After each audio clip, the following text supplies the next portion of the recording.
guys, it's Sarah, and today I thought it would be kind of fun to talk about some books that have been set in places that I have lived before.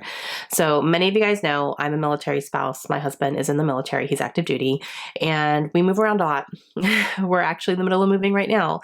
And so I thought it'd be fun to write down all the places that we have been stationed as a couple and talk about some books that have been set in those locations and in those states.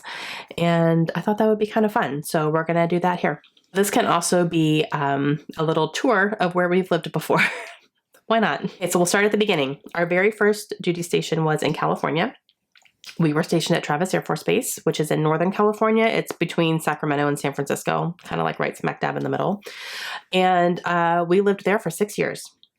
That was a long time. So that was our very first station right after we got married. And yeah, so something set in California is anything by Taylor Jenkins Reid, basically.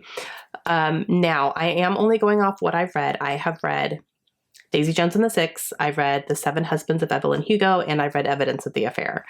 All three of those were set in Southern California, like LA, Malibu, that type of area. So I don't know about her backlist or more of her backlist. I have not read any of those yet. I would love to. I'm trying to start collecting those so I can start reading them because I feel like she could definitely be an auto-buy author for me.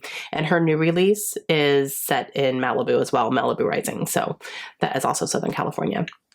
So I would say anything by Taylor Jenkins Reid probably is a safe bet that it's set in California. So that would be for that one. Our second duty station was San Antonio, Texas. We were stationed at Randolph Air Force Base there, and we were there for 2 years. And for Texas, there is a book series by Leah Mecham, and I believe the first one is Roses, and it's kind of like a family saga type thing, and it's set in the state of Texas. So I have not read this series at all yet, but I do have a few of her books, and I know that Lindsay from Lindsay's Little Library really enjoyed reading a couple of her books, and so she does recommend them, and I picked them up because of her. So eventually I would like to get to those, but it's supposed to be like a big family saga taking place over quite a few years, spanning this family, and they live in Texas. Our next station after that was in Tucson, Arizona, which we loved. We loved living in Tucson. We were stationed at Davis-Monthan Air Force Base there. We were there for 4 years and actually own a house there still. So we don't ever plan to go back, but we did buy a house while we were there. So, and still own it. And so for Arizona, I actually picked the Here in Vale series by Jenny Bunting, and it takes place a little bit in Arizona. So it kind of goes a little bit all over the place. It's between like Arizona and then like Lake Tahoe and a little bit in California as well. So, but there is a setting in Arizona, in Phoenix specifically, which we've been to quite a few times. So that was the first one that popped into my head when I thought about that. So not the entire book is set there, but it is a big aspect of it. So, and Lake Tahoe, I've actually been there as well. So it fits. Okay, after that, we moved to Clovis, New Mexico, which is a very small town, almost on the Texas border. And we were stationed at Cannon Air Force Base over there for 4 years as well. And for that one, a good book that I read that is set in New Mexico is Crank by Ellen Hopkins. And this is a book that's told in verse, which is one of the few books told in verse that I actually really enjoyed. And it does revolve around drug addiction. So there is that. But it was very powerful and very, I would say kind of a harder read, but it was very good. Station after that was Florida, and that was moving home for us actually because we were able to live in my hometown where my parents and my sister were. It was fantastic. And my husband was stationed out at Hurlburt Field out there. So that was fun. We lived there for 2 years, dying to go back.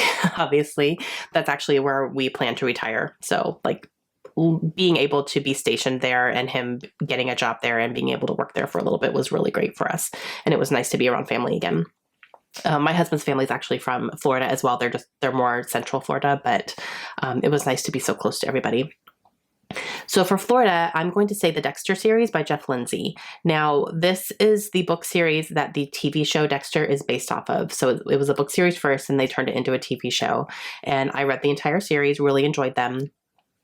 I think I liked the show a little bit better, to be honest with you, because I love Michael C. Hall and he played that character so perfectly. And it's a show I actually would like to rewatch at some point because they are bringing it back for a special season, which I'm so excited for. And but the book series is really good as well. I really like his writing. He's funny. That's the thing. The humor throughout this book series is fantastic, and it's very similar to the humor in the show as well. The occurrences and the things that are happening don't follow the books completely. Like, not really. So the show's very different from the books, but both are good. And you kind of just have to take them for what they are, I guess, if you will, take them as two separate things. But I did read that, and that's set in Miami. Okay, currently we are living in Rhode Island, and the first book that came to mind was The Islanders by Meg Mitchell-Moore. And this is a book that actually takes place on Block Island, which is very close to me. Like, I could take a ferry out there right now if I wanted to. It is a secluded island off the coast of Rhode Island. And it is an island that a lot of people will take a ferry to because you have to take a ferry, obviously, to get out there. And there are no cars allowed on the island. So it is small enough that you can walk around. A lot of people bike. They take a lot of bikes around and stuff. And there are people that live there. So, like, there are people who live there. And then if they, whatever they need, they get on the island. And if they want to go to anything else, they have to, like, get on the ferry and go. So it's very interesting, but that was the first one that came to mind because that is where the setting is. And then our next duty station, we are heading to Virginia. We are going to be in the DC metro area. And so for that one, when I was doing research on books set in Virginia, because I couldn't think of any off the top of my head, one that popped up was Flowers in the Attic. So I have not read this book yet, but I do plan to read it at some point because it is on the Great American Reads list. And it is a book that has been on my radar for quite a while. Just, it's very popular. A lot of people have read it, and I do plan to read it at some point. But apparently it is set in Virginia. Okay, guys, that is going to be it for me today. I thought it would be fun to kind of go through where we have lived over the years, especially since we're in the middle of a move right now, and talk about some books that are set in those areas. It was kind of fun to do that research and see which books are set there that I read already or ones that are on my radar. Anyway, so that was fun. Okay, let me know down below if you guys have read any of these books. If you can think of any books off the top of your head that are set in any of these states, so California, Texas, Arizona, New Mexico, Florida, Rhode Island, Virginia. We're on state number 7 here, guys. If you have read any books that you know of that take place in those states, let me know.